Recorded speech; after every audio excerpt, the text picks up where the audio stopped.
Halo teman-teman, kembali lagi dengan saya Juanda Rovelim. Nah, pada video kali ini saya ingin menjawab pertanyaan dari Om Cuy ya.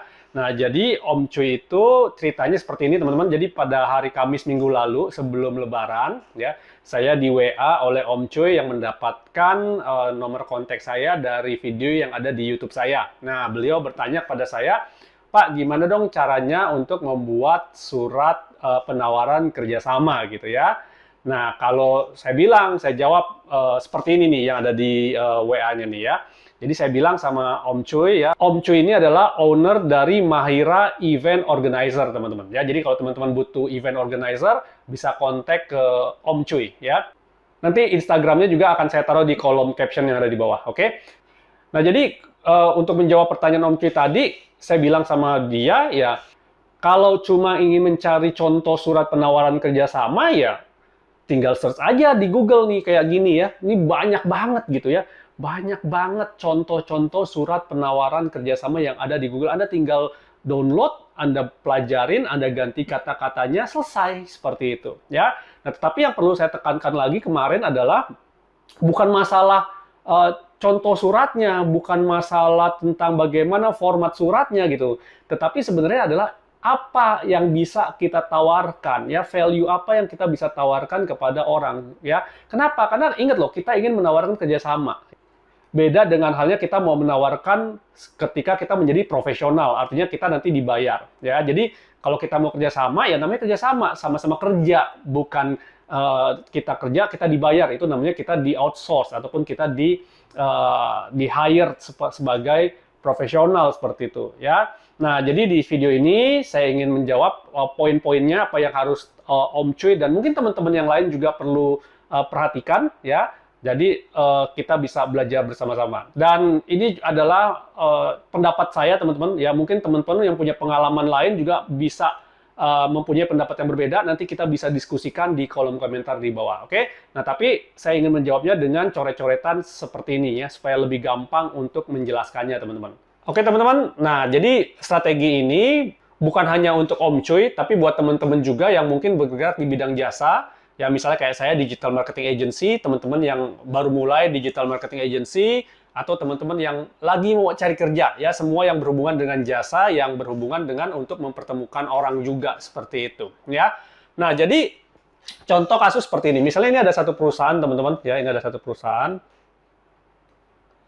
oke ada satu perusahaan ya kan, terus kita datang pengen nawarin jasa kita, oke kita datang pengen nawarin jasa kita seperti itu, oke. Nah, terus kita tawarin ke mereka, mau nggak saya bantuin deh, ya, saya bantuin tempat Anda agar rame, atau tempat Anda, kayak saya digital marketing agency, supaya banyak orang yang beli di tempat Anda, atau kayak Om Cuy adalah, mau nggak saya bikinin event di tempat Anda, gitu ya. Nah, pertanyaannya adalah, kalau misalnya Anda pebisnis pemula, seperti itu, misalnya event organizer yang masih baru, yang belum ada nama, gitu ya, atau kayak saya misalnya digital marketing agency yang masih baru, belum ada nama gitu ya. Kalau kita nawarin, mereka pasti akan nanya gitu.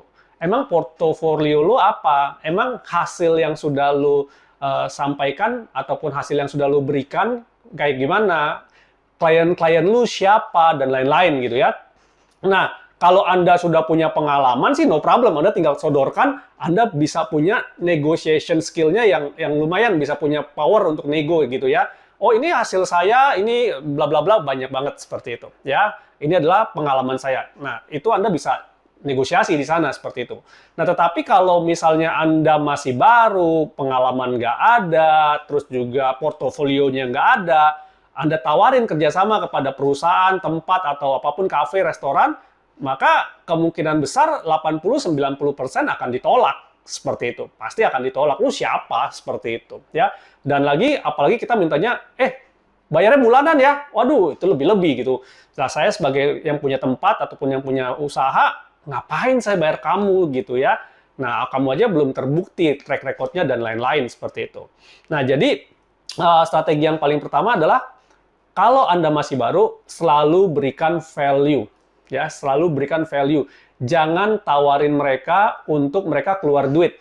Ya, ingat aturan pertama, jangan tawarin mereka untuk mereka keluar duit. Artinya apa? Ya kalau kita nawarin, terus kita minta berharap digaji, kita minta berharap dibayar di depan dan segala macam, itu kemungkinan besarnya ditolak. Ya, tetapi kalau kita balik, kita tawarin kepada mereka pertama, tempat atau perusahaan, mau nggak saya bantu? Ya ingat kuncinya, saya bantu.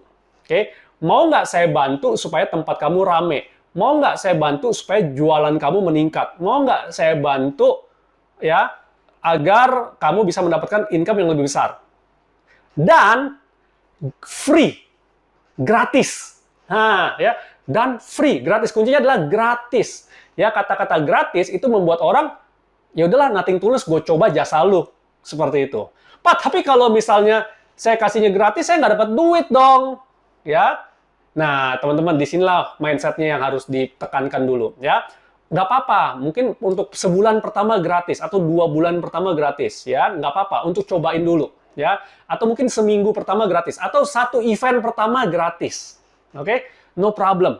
Oke, agar mereka tahu dulu track record kita. Kenapa? Itu untuk menghancurkan barrier, menghancurkan temboknya, ya, menghancurkan tembok penolakannya dulu. Yang penting kita bisa jump in, kita bisa masuk dulu ke dalam jaringannya dia, ke dalam networknya dia gitu ya, agar dia meningkatkan rasa percaya lagi seperti itu. Jadi tawarin dulu, mau nggak saya bantu untuk meningkatkan omset kamu gratis, oke? Dan lagi kita juga bisa tawarin mereka apa? Pertama, misalnya kita tawarin, kita kasih income, kalau misalnya dia tempat restoran, bagaimana? Bisa aja kita bilang, mau nggak saya cariin sponsor agar misalnya orang masang iklan di sini. Kalau misalnya boleh pasang iklan ya, itu dapat duit buat mereka kan. Dan itu gratis misalnya, nggak masalah. Oke, mau nggak saya bikinin pesta di sini ya, dan itu gratis ya. Banyak sekali tempat-tempat yang kerjasama sama IO gitu ya. Taruh kartu nama, bikin event ya, nanti IO-nya yang akan manage event yang ada di situ. Dan tapi itu adalah gratis dulu gitu.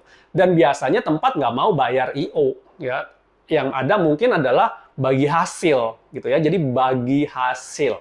Oke. Nah, jadi kalau misalnya makanan dari tempatnya berapa, ya kita ambil komisi misalnya, atau misalnya nggak ada komisi dari makanan nggak apa-apa ya, kita ikhlaskan ya. Oke, dari tempat saya nggak dapat profit, tapi saya misalnya dari IO yang ulang tahun atau di IO yang pesta, saya dapat duit dari yang pesta. Jadi sistem kerjasamanya kemungkinan akan seperti itu dibanding tempatnya bayar ke kita seperti itu ya. Nah, jadi pertama seperti ini. Nah, kedua adalah kita juga harus memperbanyak tempat-tempat yang kita bisa ajak kerjasama, teman-teman ya.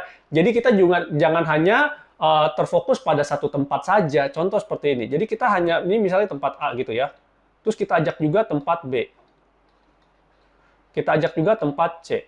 Nah, ini kita ajakin semua kerjasama. Jadi kita kerjasama bukan hanya sama satu tempat doang gitu. Nah, tujuannya apa sih? Nah, semakin banyak kita bisa bekerja sama dengan tempat, maka semakin besar bargaining power kita ke orang lain. Misalnya, kita mau cari klien yang ngadain pesta. Ya, kita ngadain pesta di sana, bayar, kamu mau pilih tempat yang mana. Jadi kita bisa punya daya tawar juga pada klien. Atau misalnya ada perusahaan lain di sini, ini perusahaan tempat gitu ya. Ini ada perusahaan tempat. Nah, ini adalah perusahaan yang mau iklan. Ini kita bisa cari juga. Oke, ini perusahaan C yang mau iklan. Oke. Nah, jadi kita bisa bilang sama si perusahaan C ini juga, perusahaan C, lu mau nggak iklan lu atau mau nggak event lu, gue masukin ke tempat-tempat berikut seperti itu. Nah, itu bisa membuat kita daya tawarnya menjadi lebih banyak lagi, teman-teman. Ya. Nah, kemudian yang harus kita lakukan lagi adalah setelah kita misalnya punya tempat nih, kita punya tempat tempat yang mau sebagai tempat eventnya, terus juga kita bisa punya orang-orang yang mau bayar kita dari si C ini gitu ya. Nah, kita juga jangan lupa untuk memperbesar network kita sendiri gitu loh. Ya, artinya apa? Oh, tadinya kita cuma bisa ngelayanin IO ulang tahun. Ya, kita kerjasama lagi, cari MC lain. Ya kan kalau misalnya kita cuma kerja sendiri kan kita terbatas gitu ya. Nah, kita bisa cari MC ya, MC buat ulang tahun, MC buat ini dan segala macam. Akhirnya kita juga di sini mencari kolaborasi. Ya, mencari kolaborasi dengan tempat-tempat lain seperti itu. Nah, jadi banyak sekali yang harus teman-teman perhatikan gitu ya. Pertama adalah teman-teman harus tunjukkan value apa yang teman-teman bisa berikan kepada tempat ataupun perusahaan yang akan teman-teman ajak kerjasama. Jadi prinsipnya adalah jangan minta dulu ya. Jangan minta dulu, tapi beri dulu. Oke, berikan dulu aja, ya. Berikan dulu apa yang menjadi keinginan mereka seperti itu. Nah, ketika mereka sudah mau menerima, nah itu kita bisa collect jadi database. Coba teman-teman bayangkan, ya, kayak misalnya perusahaan-perusahaan besar gitu ya, Tokopedia lah, Gojek lah, dan lain-lain.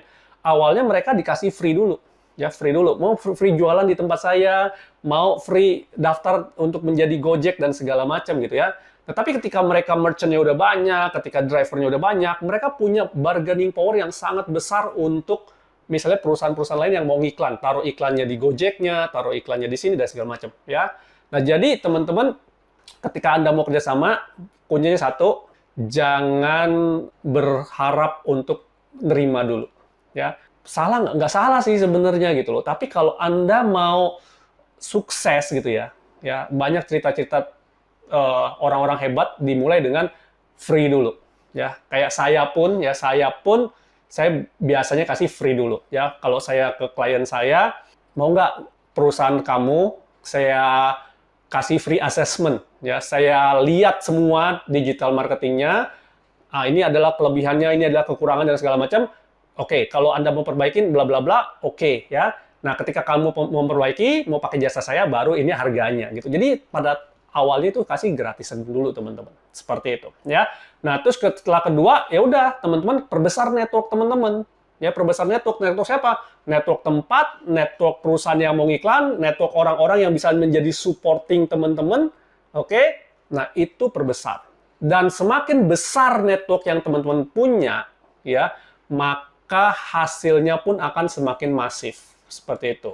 Nah, jadi itu pesan dari saya ya, dan semoga ini bisa menjawab pertanyaan dari Om Acuy ya. Dan buat teman-teman yang lain yang menonton video ini ya, mungkin punya pengalaman yang berbeda ya, mungkin punya jawaban yang berbeda ya, silakan tulis di kolom komen ya. Dan buat teman-teman juga yang mau bertanya juga silakan aja ya, komen di bawah atau kontak saya, bisa DM, bisa japri ya. Nanti kita bisa diskusi seperti itu. Oke, sekian dari saya dan grow together.